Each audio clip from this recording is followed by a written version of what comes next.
कपड़े धोने वाली बहू। इसको कपड़े धोने का बहुत ही शौक था, कभी नल के नीचे तो कभी तालाब के पास। अरे मेरी नीली वाली लुंगी नहीं दिख रही है। विभा की अम्मा, कहाँ रखी है लुंगी? अरे वो तो विभा ने परसों ही धोकर रखी थी आपकी अलमारी में। देखो वहीं होगी। वो ना मैंने आज धो दी, मुझे लगा कि गंदी हो गई होगी। अरे कैसे गंदी हो गई थी? उसे तो मैंने पहना भी नहीं। हे भगवान, इस लड़की के कपड़े धोने की आदत से परेशान हो गया हूँ मैं। जितना तो घर में राशन नहीं आता, उससे कहीं ज्यादा डिटर्जेंट पाउडर का खर्चा है। इसकी शादी करवा दो, शादी। जाए अपने घर में ही करे काम, फिर चाहे घर के कपड़े धोने हो या पूरे गांव के। हाँ ठीक बोल रही हूँ, देखता हूँ मैं कोई लड़का। वो दिन भी आ जाता है जब विवाह को देखने लड़के वाले आ कि जाते मुझे हैं। अच्छी लगी। होने वाली सास कहती है, बेटी अगर कुछ पूछना है तो पूछ लो। वैसे तो हमारी लड़की बहुत ही शर्मीली है, जो बोल दो वो मान लेती है, इसे क्या पूछना होगा। अरे कैसी बात कर रही हो माँ, मुझे इन लोगों के घर रहना है, सवाल तो कई है। हाँ हाँ बेटा, पूछ लो ना, क्या पूछना है। आप लोगों के घर कपड़े कौन धोता है? सास का मुंह बन जाता है। देखो, अगर तुम ये कहना चाहती हो कि तुम्हें कपड़े धोने नहीं आते तो सुन लो, कपड़े मैं ही धोती हूँ, लेकिन तुम्हारे आ जाने के बाद मैं रुमाल तक नहीं धोऊंगी। अरे चुप रहना भाग्यवान, बहू बेचारी घर आई नहीं, उसे डराना शुरू कर दिया। वो क्या है ना बिटिया, अभी तक तो ये कल्लू की माँ ही धोती थी, लेकिन अब तुम्हारे पापा तो दहेज में वॉशिंग मशीन देंगे ही। तभी विभा की माँ बोल पड़ती है, सवाल भी पूछा तो क्या। वैसे भाई साहब, मशीन की तो फिर भी कपड़े धोने की कैपेसिटी होती है। मतलब जो बिटिया दे रहे हैं ना विभा, इसे कपड़े धोने का बहुत शौक है। ये आप लोगों के क्या, आस पड़ोस गांव मोहल्ले सबके कपड़े धो दे और उफ तक ना करे। बाहर देखा नहीं आपने कितने कपड़े सूख रहे हैं? सब हमारी बिटिया ने ही तो धोए हैं। बस भी करो ना माँ, शर्म आ रही इतनी तारीफ सुनकर। और तो और एक दाग निकाल कर दिखाओ तो मान जाऊं। हाँ अच्छा अच्छा, माफ करना बेटा, मैंने गलत समझा। हमें तो रिश्ता बहुत पसंद है। और ऐसे जुड़ जाता है रिश्ता कपड़े धोने का शौक रखने वाली विभा का। उसकी शादी हो जाती है कोयला फैक्ट्री में काम करने वाले कल्लू के साथ। शादी के बाद अचानक विभा चिल्लाती हुई सास के पास आती है, सासू माँ, अरे सासू माँ कहाँ है आप? ये तो धोखा है, धोखा दिया आप लोगों ने मुझे। इसे ससुर के चक्कर के बारे में पता चल गया। अरे तो उसमें तुझे क्यों धोखा मिला है? अरे नल में पानी नहीं आता, कपड़े कैसे कब धुलेंगे?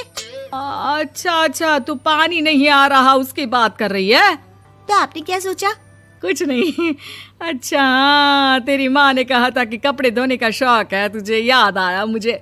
शौक शौक बोलकर कपड़े धोने वाले मेरे जुनून को कम ना आके सासू माँ, कपड़ा धोना मेरा गुरूर है।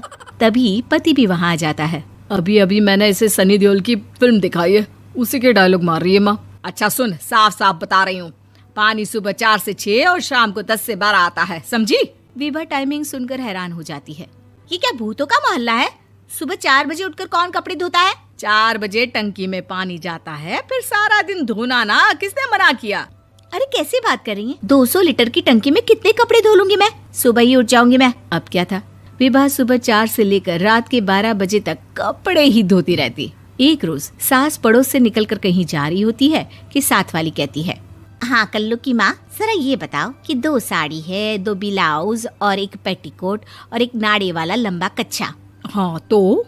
अरे तो क्या, कितना लोगी धुलाई ये बताओ। धोबन दिख रहे हैं हम क्या? हमारे पति सरकारी नौकरी से अभी अभी रिटायर हुए हैं और बेटा सुपरवाइजर है कोयला फैक्ट्री में।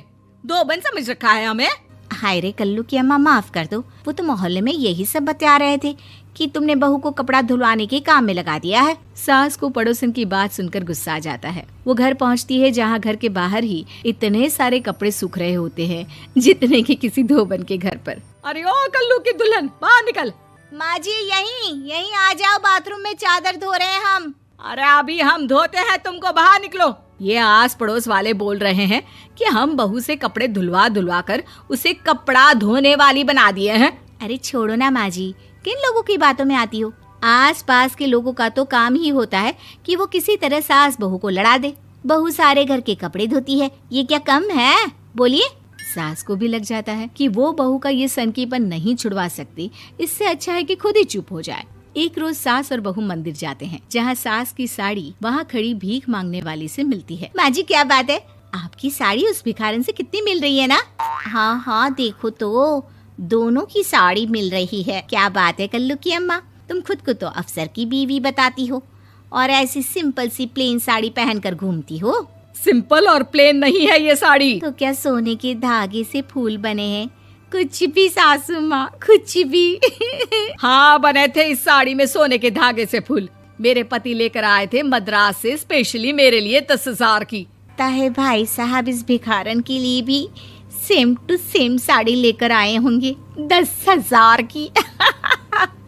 सास उस वक्त कुछ नहीं कहती, लेकिन बहू के साथ घर आती है और अलमारी से एल्बम निकाल कर लाती है। ये साड़ी देख रही है, ये वही साड़ी है जिसे मैंने अभी पहना था। इस साड़ी में ये जो चमकदार फूल दिख रहे हैं ना, ये सोने के धागों से काढ़े गए हैं। लेकिन तू लोकल वॉशिंग मशीन ब्रश से घिस घिस कर सारे फूलों को निकाल कर साड़ी प्लेन कर दी।